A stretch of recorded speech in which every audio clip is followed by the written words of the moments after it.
who belong to these tribes. And I thank my Native colleagues who helped with this acknowledgement.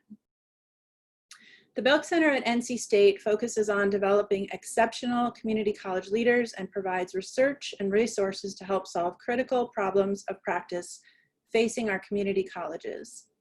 We believe college transfer is important to addressing the rising cost of education, the value of the bachelor's degree, and issues of economic and social mobility.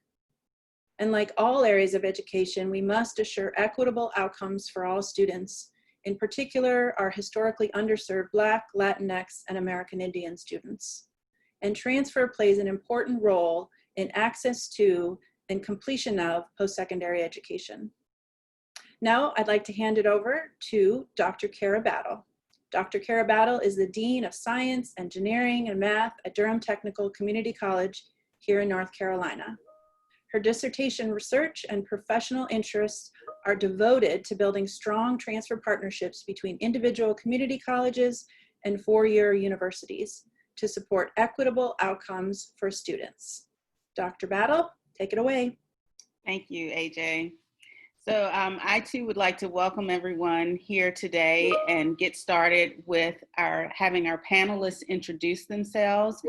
I'd ask that you answer this question kind of as an icebreaker. What is the most frequently played song in the last few weeks on your playlist? As you introduce yourselves. And we'll start off with Dr. Schutte. Hi everyone, I'm Lauren Schutte. I'm an assistant professor at the University of Texas at Austin. And the most frequently played song is It's Raining Tacos, which is by Perry Grip. I have a 4- and 6-year-old and I've listened to that song a lot. If you don't know about Perry Grip, they have a lot of food-themed songs that are amusing to children. Dr. Taylor, if you'll go next.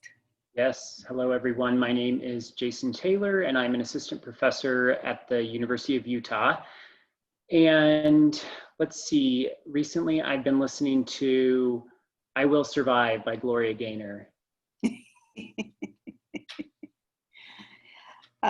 Dr. Manuel Gonzalez Conche.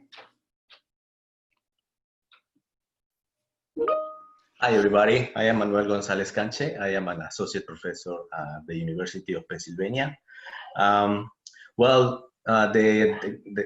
The song that I have been listening to is called Arriba, which is an EDM song that has a lot of energy. And Dr. Howard Sims. Good afternoon, everyone. My name is Howard Sims. I'm the director of the University Transfer Center at the University at UNC Charlotte. And with my most favorite or played song here recently, I'm a child of the 80s, LL Cool J, I'm Bad. Seems to be at the top of the list right now. Great. So we're going to go ahead and get started with our panelists. So Dr. Schutte, I'm going to ask you to kick us off by telling us a bit about your research on how political and ecological contexts shape community college transfer.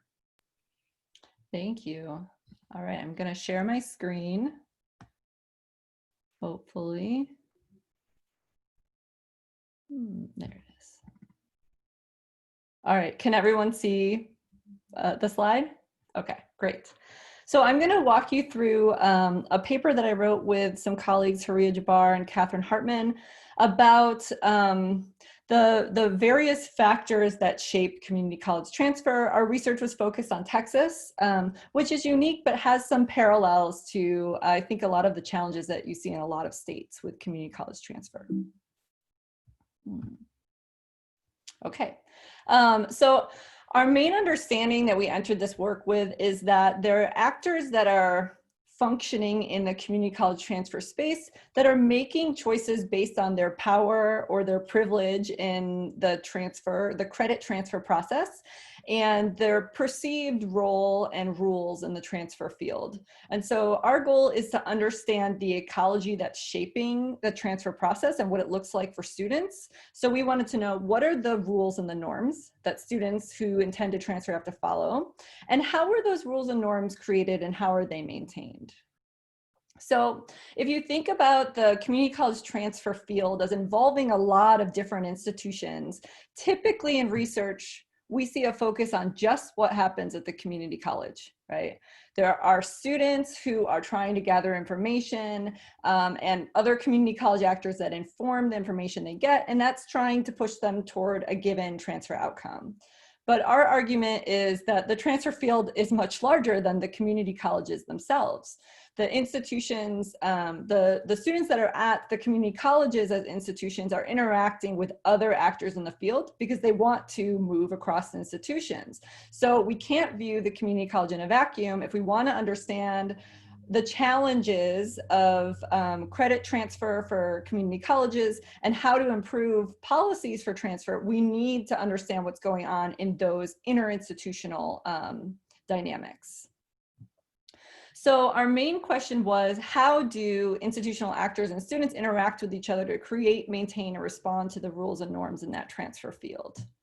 And so we answered this by interviewing personnel and students at Texas public post-secondary institutions, including 2 community college districts in Central Texas, where we talked to both transfer intending students and advisors and administrators, and at 8 public universities that are common destinations of those districts. And we asked them about their experience with transfer policies, and with the services and how they operate at those institutions. We also looked at institutional documents for transfer, including agreements and transfer guides and the online information that they post for students. So what we found is that the university administrators and faculty really dominate the transfer field, even though we tend to focus on the community college as kind of the origin in this transfer process. The administrators and faculty at universities really are the most privileged actors, where their goal is to preserve the integrity of their degree program.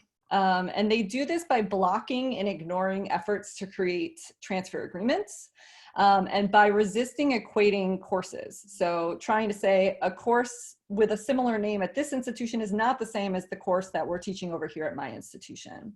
And so a lot of the staff that we talked about how credit applicability is really delegated to department heads and faculty because the department owns the major at a university, and that faculty become really territorial and passionate about those decisions, but that passion is about quality assurance and their perceived integrity of the degree program, rather than being about student success and trying to make sure that students can graduate at the end of it all. Now, the university admissions personnel serve to support that role of the faculty and administrators at the university. And so their primary role is to enforce their university standards, where the selective universities hold the most power. Functionally, what this looks like is the admissions serving as these gatekeepers of information that students have to interact with, but often feel like they're being turned away when they try to go and get the information that they need. Being told, you know, you're not a current student, we can't advise you on how, say, those credits from your institution will eventually transfer or apply here. Now, those were the dominant roles. So what are the dominated roles? This would primarily be the community college personnel and the transfer intending students themselves. So there are, among the community college personnel, there are some who challenge the status quo, and that's primarily the upper level administrators who have a sense of that broader field. They know that this is about interinstitutional dynamics. Their primary role is to try to increase clarity of transfer norms and rules, and to the extent that they can, actually create those detailed transfer agreements and guides and try to improve communication in the field. Part of how we saw that happening was efforts towards a regional transfer collaborative that would require institutions that signed on to have a common transfer agreement, to post common information and adhere to the state's common course numbering system. Now, this effort fell apart for the reasons that I had mentioned before, which is the selective institutions weren't willing to adhere to all of those rules that were part of that, attempt at making this collaborative.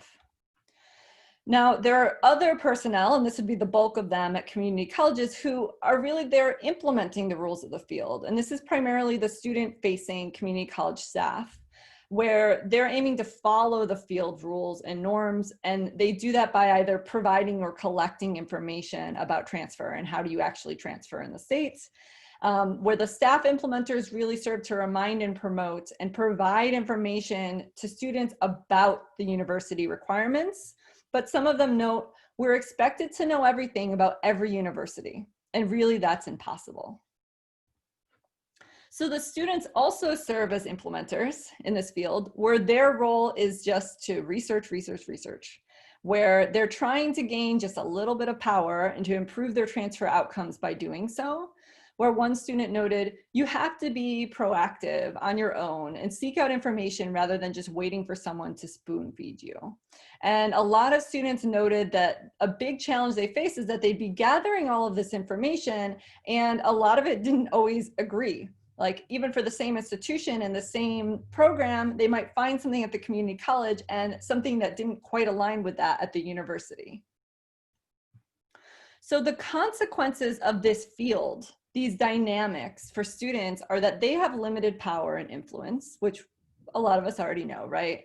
The way that they can gain advantage is by investing time and energy in gathering information. But the problem is that there's inconsistencies in the information that's out there. So it's difficult for them to find the information, and sometimes it doesn't agree across the varied information out there, and they have to figure out how to deal with that by curating information from multiple sources and figuring out what to do with it. What is the right information within all of this information?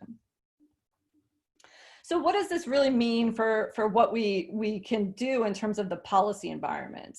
Well, the first big takeaway is that there's this broader post-secondary environment that puts burden on students, where they're required to curate information from a variety of different sources, and they have to navigate inadequate and conflicting information to do that. So the institutions have all of this power, and in Texas, and I think in most states, there is this drive towards institutional autonomy, where the universities are trying to preserve the departmental autonomy in how credits transfer and how they apply toward a degree. But that ultimately serves the university. It doesn't serve the students.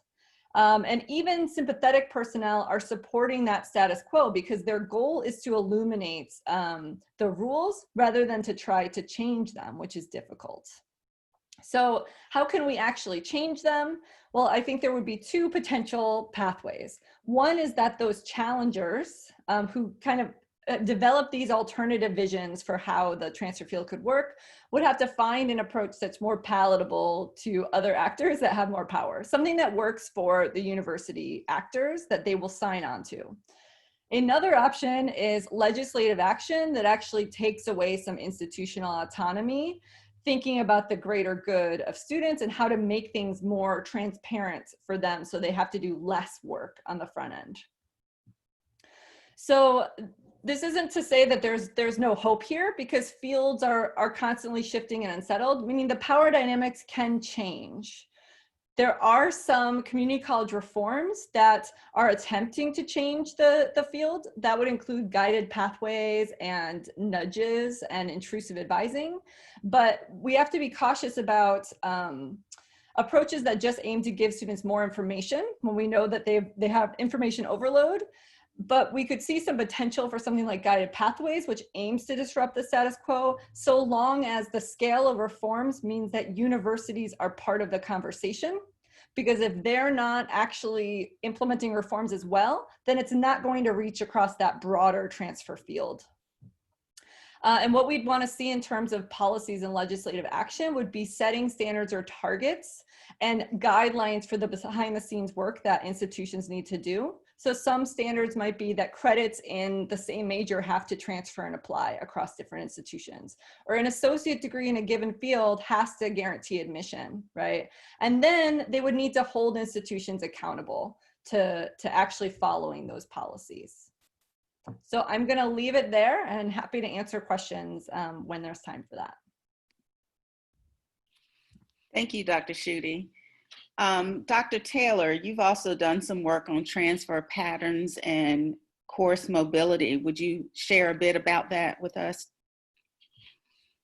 Yes, great. So thank you. I want to spend my time talking about sort of two primary considerations as it relates to transfer, and in sort of the zoom out a little bit and think about transfer mobility broadly, and then maybe provide a specific example building on some of my own research and our colleagues' research. So the first sort of observation or consideration I want to think about is when we think about and work on transfer, I think it's so important to think about the scope of transfer and think beyond vertical transfer, the 2-year to 4-year transfer pathway.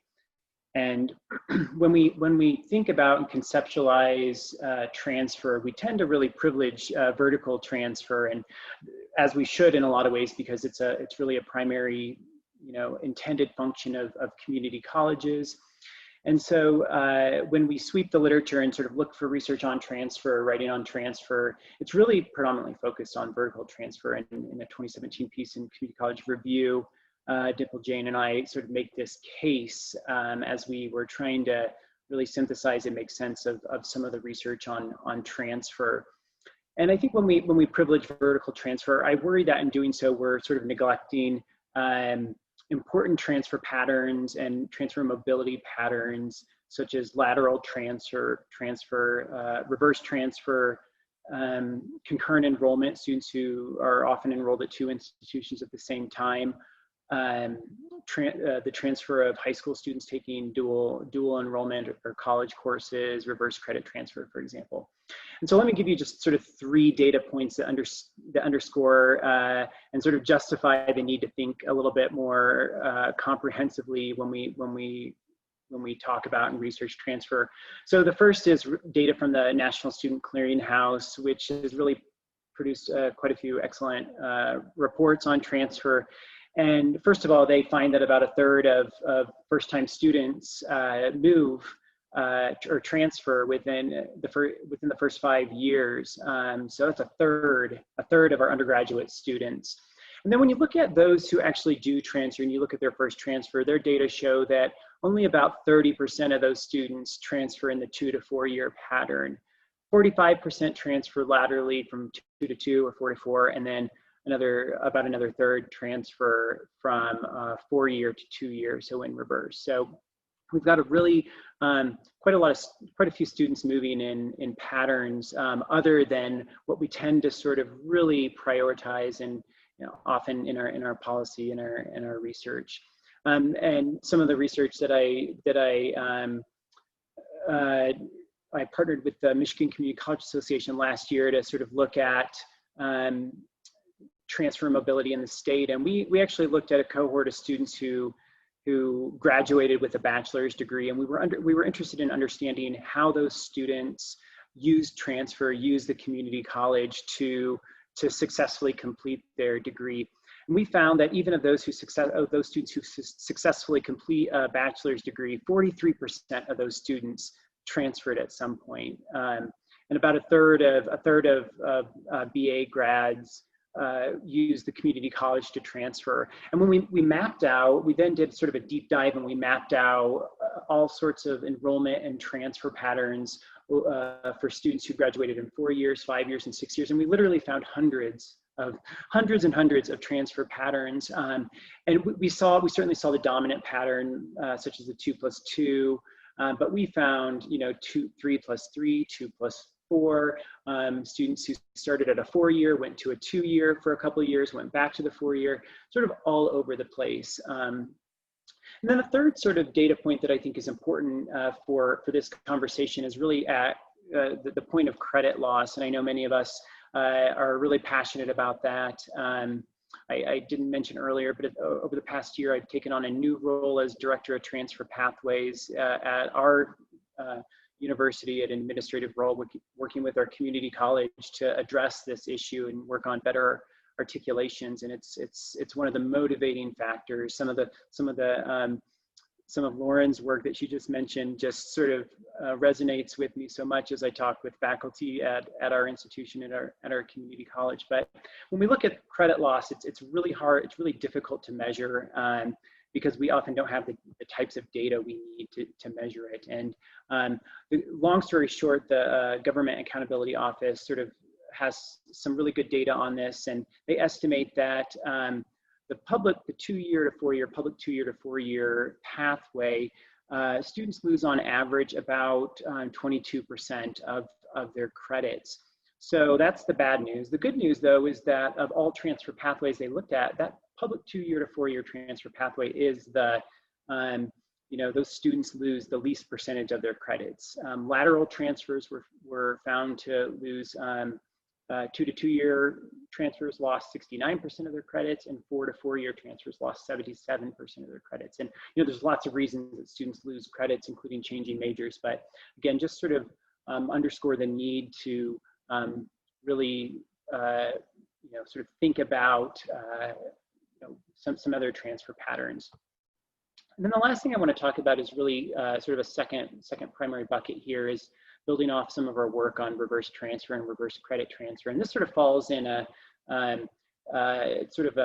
intersection of what I would say vertical transfer, the 2 to 4-year pathway, but also thinking about how we arrange and sort of establish our policies to really support students. And I know some of our North Carolina colleagues were, many of you were involved in the Credit When It's Due initiative, which really helped North Carolina develop some reverse transfer and reverse credit transfer policies, and we were the research team for that initiative. And what we learned through that initiative is, and I think a link is being posted in the chat, and the message that I want to share with you is that reverse credit transfer is really a win-win-win for 2-year institutions, 4-year institutions, and for students. So generally, when students transfer from a 2-year to 4-year institution, only about 20 to 30% of students get an associate's degree before they transfer. And I'm not sure what the percentage is in North Carolina. It varies a little bit by state. So reverse credit transfer, and our research suggests this, offers, for 2-year institutions, it offers it increases degree completion for your institution post-transfer. For 4-year, for students, the win is really, as many of us know, there's a strong equity rationale because many students who transfer from a 2-year to 4-year institution, they don't complete their bachelor's degree, and there's big gaps by race, by income. And so this, reverse credit transfer can be sort of like an insurance policy for students who don't make it to the bachelor's degree, but at least they don't end up in that some college no degree category. And then finally, for 4-year institutions, the question that we sort of got there's my timer saying I'm at 8 minutes, so I'll wrap up here. The question that we get the most is that, how does this help 4-year institutions? And data that we've analyzed from the Credit When It's Due initiative from Hawaii and Minnesota suggests that getting an associate's degree post-transfer helps students complete their bachelor's degree. We see higher bachelor's degree completion rates. And we've got some new data out of Texas and Tennessee that show the exact same thing. So I'll leave you with that and look forward to the Q&A. Thank you. So Dr. Gonzalez-Conche, your latest work on transfer and student debt savings adds to this conversation. Would you tell us about that?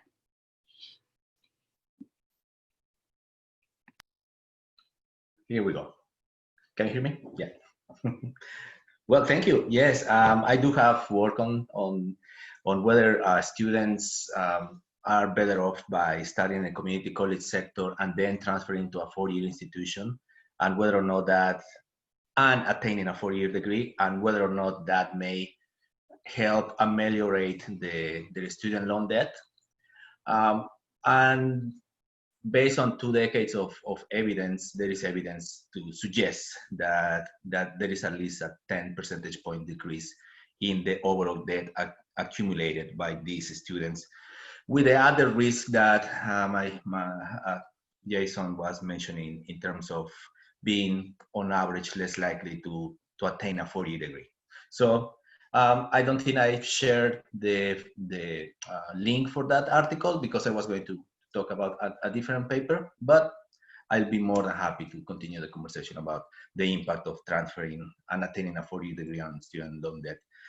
For today, I wanted to share some of the work in progress that I have, which deals a lot with transfer or these notions of special spillover effects in terms of community college students who attend a 4-year community college, but who have a 4-year nearby the institution that they are attending. And whether or not, whenever we compare those students to similar community college students who attend a community college without a 4-year institution, whether or not there is going to be some sort of a spillover, like being more likely to transfer, being more likely to attain a 4-year degree, being more likely to attain even any degree. And I have used 2 decades of information about using a national representative data to measure whether or not, I'm going to just skip a little bit, to measure whether or not there is evidence to suggest that these the presence of 4-year institutions nearby a community college actually transcends in better outcomes or translates into better outcomes. So the identification strategy is very straightforward. We have in urban areas, community colleges that are located within 12 miles. And this is like a community commuting distance that I have taken or borrowed from the US Census. If there is an institution located within 12 miles, we identify that as having a neighbor, a 4-year neighbor. If they are located in rural areas, we expand that to 20 miles. And the same sort of rationale happens for community colleges in rural areas as well. In rural areas, we expand it to 24 miles, double, and in some identification cases to 40 miles. And the reason I'm presenting all of this is because I wanted to be as comprehensive as possible in terms of identifying these neighbors, because in the literature, there is not current available measure of what distance is the appropriate distance to identify a 4-year neighbor, for example. So this is the result of the identification strategy. There are the links that I share with you all. These visualizations are available. You can identify all the community colleges that have a 4-year neighbor, meaning private, not-for-profit 4-year institution or public 4-year institution. In non-rural areas, this is the identification for those cases according to the integrated post-secondary education data system that have these neighbors in rural areas where we allow the distance to increase, to double based on previous studies. And unfortunately, I was really hopeful that I was going to find something positive after all these identification strategies, several sensitivity tests, selection for unobservables, the inclusion of the most important or relevant predictors that I have found in the literature. I found that the local presence of a 4-year institution translated in no significant effect on transfer versus no transfer, on a 2-year degree attainment, or the attainment of a 4-year degree, or even in the attainment of any degree. So that is kind of sad for me, because I was really hoping to find something important. So in terms of the next steps, this kept me thinking, and I think that I have identified some community colleges that actually do benefit, do cash in on the special advantage.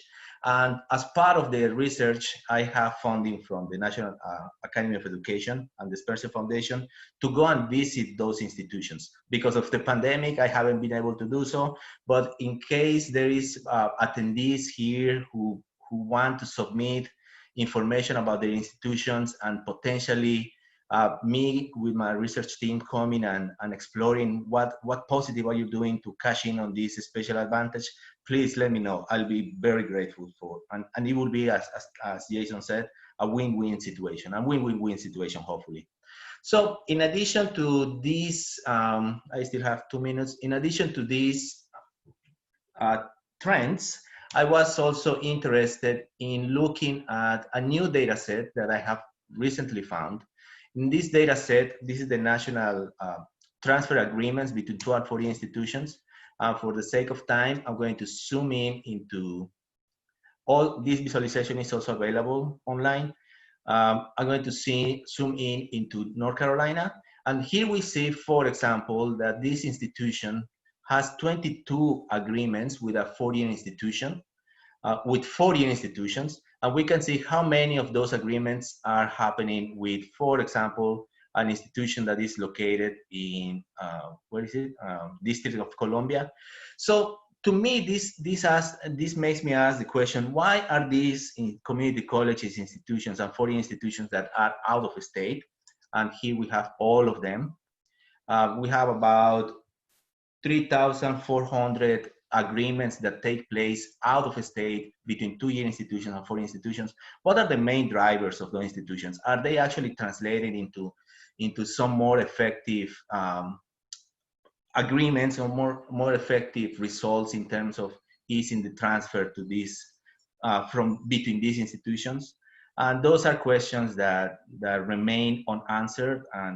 And if you are interested in visiting or talking more about this type of visualization and the message that they convey, I'll be more than happy to do so. Because, for example, in the North Carolina case, we have in some agreements. This agreement that I'm highlighting here has 8 agreements between this institution. Let me see very quickly. Is Franklin University, and as I said before, Fayetteville Technical Community College. They have 8 transfer agreements for different programs. And as you can see here, the distance between those institutions is 650 kilometers. It is in kilometers. But that prompts me, what is happening there and how successful are these cases to help students succeed? That's my time. Thank you. Thank you. So our last presenter is Dr. Howard Sims. And Howard, if you will tell us about the work you do at the Transfer Center at UNC Charlotte and how you've seen some of the patterns we've heard about so far play out at your institution. Yes, thank you. For context in this conversation, I did want to provide everyone an understanding of the size and location of UNC Charlotte and how we operate as a transfer institution. UNC Charlotte is the largest institution in the Charlotte region, and we are the second largest institution in the UNC system. So although the state of North Carolina, you hear of UNC Charlotte, UNC Pembroke, UNC Asheville, we are independent institutions, but we all fall under the same umbrella. But we are the largest transfer institution in the state of North Carolina. So academic year 2019-20, we enrolled roughly 3,700 transfers as context for the size. So fall 19, we had just over 2,700 transfers. Now, the largest group of our transfer population do come from North Carolina community colleges. So roughly 60% of our transfer population are coming from our regional and statewide partners in and North Carolina is the third largest state for transfer initiatives and population and serving the communities around the state of North Carolina. So one of the advantages of that is with just the regional placement of community colleges, students can travel within about a 30-mile distance to hit any North Carolina community college. So the way UNC Charlotte has tried to optimize our placement in the state and our role is that we are working with our regional partners in many initiatives to ease that pathway, make it more streamlined so that students have guided pathways, actual touch points with partners here on our campus so that they can have a more integrated participation with not only their community colleges and meeting the mission of our community college partners of degree completion, but then also serving them, as Dr. Taylor mentioned, there are a lot of students who have 2+2, 2+4. So we're trying to ease that to where our students can transition to UNC Charlotte and graduate in a timely manner. So one of the bigger initiatives, or newer initiative, I should say, is 49er Next. That's a new partnership with 4 of our regional partners, with 2 more hopefully signing very soon, with Central Piedmont, Wake Tech, Mitchell Community College, and Gaston College. What that is designed to do is to support a partnership where the students can earn their associate's degree. The mission is to help the students earn their associate's degree, but with a guided pathway or meta majors, so that the students also know the exact coursework to earn their way to UNC Charlotte with our majors in mind and the coursework that they can earn at the community college. But beyond just the additional touch points, they have guided advising, they have financial aid and literacy support, financial literacy, but then also earning their time to degree is shortened. So what we want to do is to work with our partners to also provide additional perks to the students, that those who are close enough to us can attend our academic events, take advantage of our transportation here in Charlotte, and actually have IDs to the university. So right now, for context, our first partner is Central Piedmont, that launched fall 19. We have roughly about 150 students, but with our 5 to 6 partners that we're looking for to have roughly 600 students who are earning their way. Some of the other initiatives at UNC Charlotte, we have a single institutional partnership, again with Central Piedmont, called our Passport program. Now, slightly different than 49er Next, that it is an invitation only. So primarily those students had applied to UNC Charlotte, but then have an opportunity within 1 year to be guaranteed enrollment to UNC Charlotte with assisted advising and support. But they also actually take courses at UNC Charlotte, a course at UNC Charlotte during the spring. So they have a dedicated advisor here on our campus. So it's designed to also be a guided pathway to helping those students who are specifically at Central Piedmont earn their way. Now, Dr.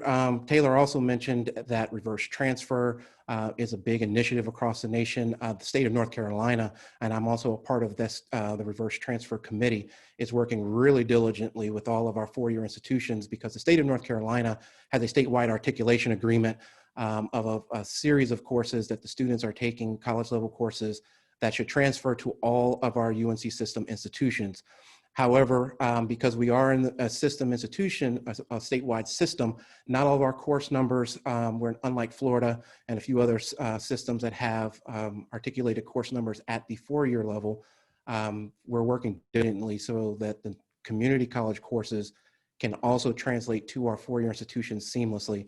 Now, the advantage of our reverse transfer program is, in the event a student makes the transition from a North Carolina community college prior to finishing a credential, their 2-year associate's degree, they can transition to their 4-year institution, but then in reverse, send the coursework that they've completed at a 4-year institution back to their home institution, their original community college, and then still earn their associate's degree, which is a great opportunity, for the students to have a credential prior to graduation, but then also allows the community colleges to meet their mission of completers. So it's a challenging process, but we're working through at all times to try to make sure that those procedures are pretty seamless. And then what we're also doing as far as the transfer articulation agreement, UNC Charlotte is also working in conjunction with 49er Next to expand some of the coursework that is being accepted. Dr. Schutte mentioned that with some of our partners, the 4-year institutions hold a lot of the power, and the articulation of coursework becomes a little bit of a battle, whereas 4-year institutions may not deem a course to be equivalent. But we're really looking for something that it may not has to be exact, but it does want to be an equivalent, and we don't want to have students waste their time retaking coursework or competencies that they've already passed at another institution. And so UNC Charlotte is actually working to expand some of the coursework at the system office level that can transfer specifically to UNC Charlotte. Thank you. So we have some questions that have come in, and I'll remind our audience, if you have a question, if you will submit it through the Q&A and not through the chat. So our first question is actually for you, Dr. Sims. As a 4-year institution, we are striving to build strong relationships with our community college partners in order to create strong pathways. How do you track who is in a pathway and who is not? And how do you keep your pathways up to date with all of the curricular changes that occur? That is an excellent question. It is ever evolving. The way that we track the students in individual pathways, I can speak to 49er Next, but we actually have a data sharing agreement, which allows the institutions to share the coursework and the grades that the students are participating in per semester. So the students opt into the program and they share with us their intended major at the point of entry, which are first time in college students. Now, one of the biggest challenges are, we all know that students change their minds along the way. But because, as opposed to just providing them with a lot of information and information overload, they have specific touch points. There is required academic advising at the community college each semester and throughout their term in 49er Next. But then we're also tracking their coursework and the completion of that coursework towards the intended major that they have identified.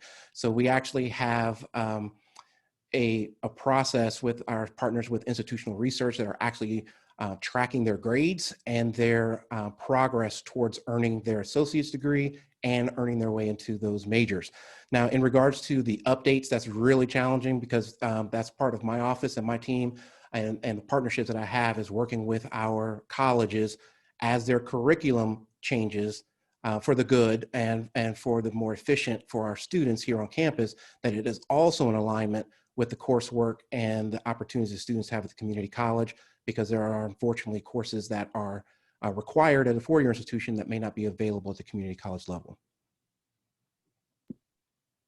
Thank you.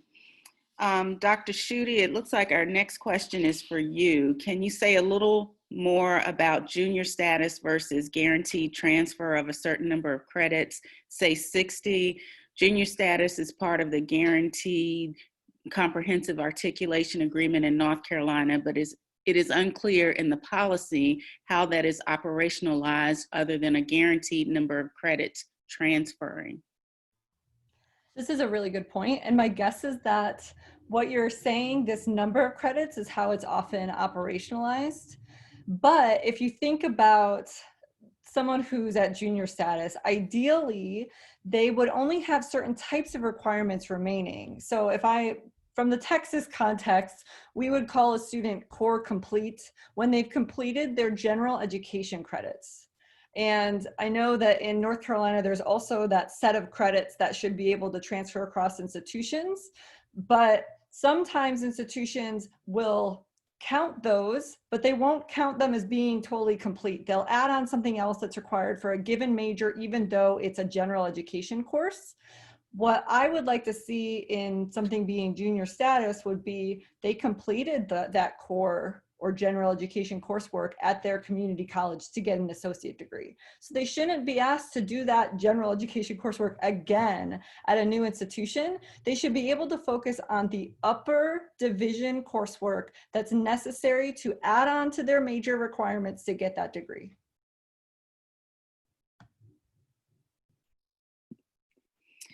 And then we have another question. Through the agreements between community college and 4 years, are those agreements only for the institution admission or also the program admission? And that I'll open that up to anyone. Dr. Battle, I can maybe initially touch on that. I can attest to UNC Charlotte. One of the other areas that we really try to remind and inform students that the admissions process or the criterion for admission to the institution may still be slightly different from admission to what we call some of our competitive programs. So the students would be admissible to UNC Charlotte, but based on completed coursework, GPA, and attempts at core classes, they may not unfortunately be initially admitted to maybe some of our competitive majors, say engineering, the Belk College of Business, our computer science programs. But we do offer, in many cases, the opportunity for the student to still earn their way in once they have made the initial transition to UNC Charlotte.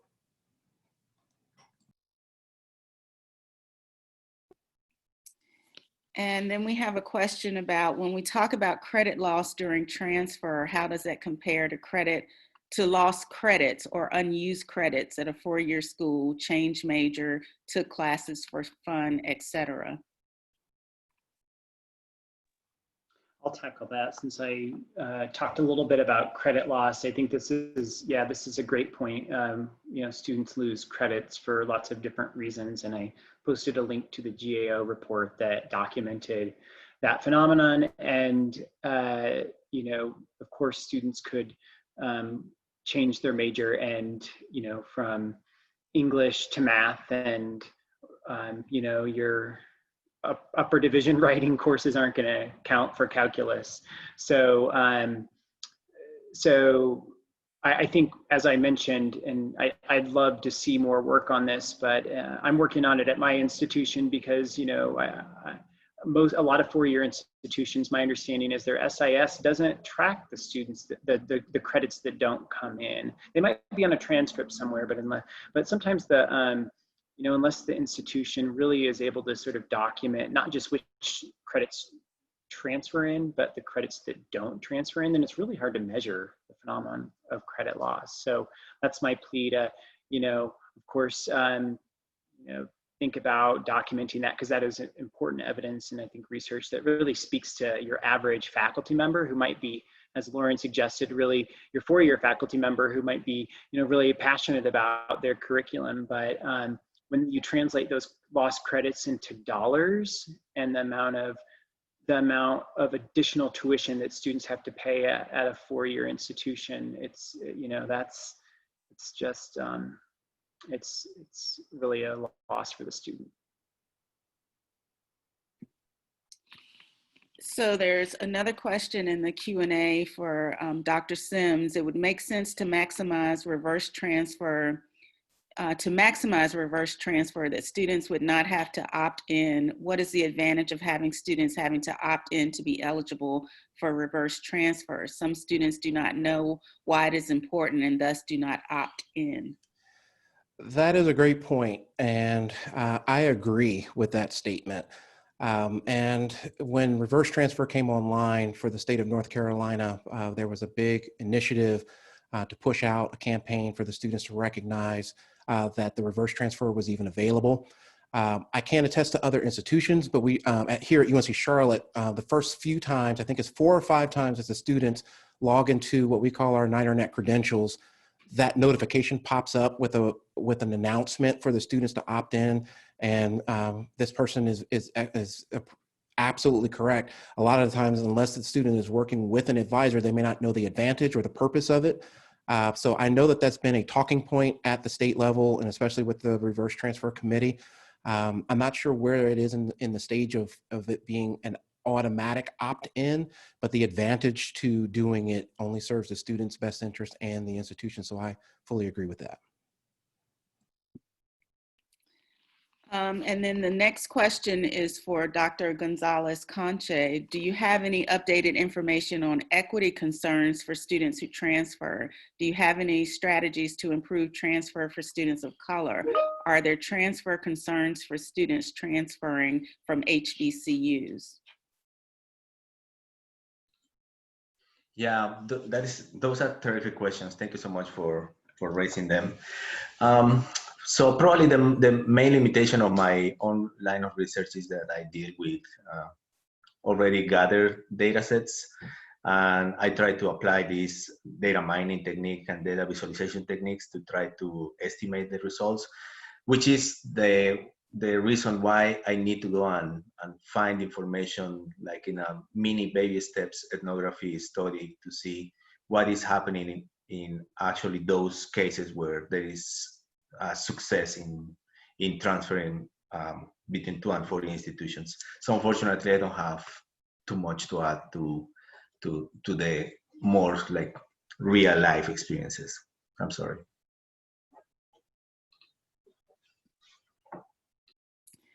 All right, we have another question. Many students taking skills-based courses are on track for an industry certificate, but find their way into management or even ownership of their own companies. Consequently, they would find a BA or BS very helpful in their careers. Consequently, do you see skills-based credit courses eligible for academic credit that is transferable? And I'll just open that up to the panel. I could take that one on. I think with, it probably varies by state, right? But a lot of times there's a issue where for an academic bachelor's degree, those credits wouldn't transfer. So in the Texas context, I can tell you, we actually have a distinct course guide manual where the technical credits count only towards technical degrees and the academic credits only count towards academic degrees. But one solution that has come up in policy has been to start building out more Bachelor of Applied Arts and Science degrees, so that you can actually offer a bachelor's degree that incorporates those technical credits at the university level. And so there have been efforts to expand those offerings to try to make sure that there's actually, we call them stackable credentials, right? You want to be able to let someone start with that certificate, potentially go up to an associate degree and have that pathway for the bachelor's, but it would typically have to be built out. It can't just transition into a lot of academic bachelor's degrees, even if it's in a related field. There has to be this slightly different bachelor's degree that could help absorb those credits. I'll just echo what Lauren said and add that there's an association for applied baccalaureates. I'm not sure if does North Carolina have applied baccalaureate? Several states have adopted applied baccalaureate policies. So, and I think it just really addresses sort of what historically are either certificates or applied associate's degrees have been sort of conceptualized as terminal degrees, but there's applied baccalaureates are a really great policy option to sort of help, sort of develop the pathway that Lauren was talking about.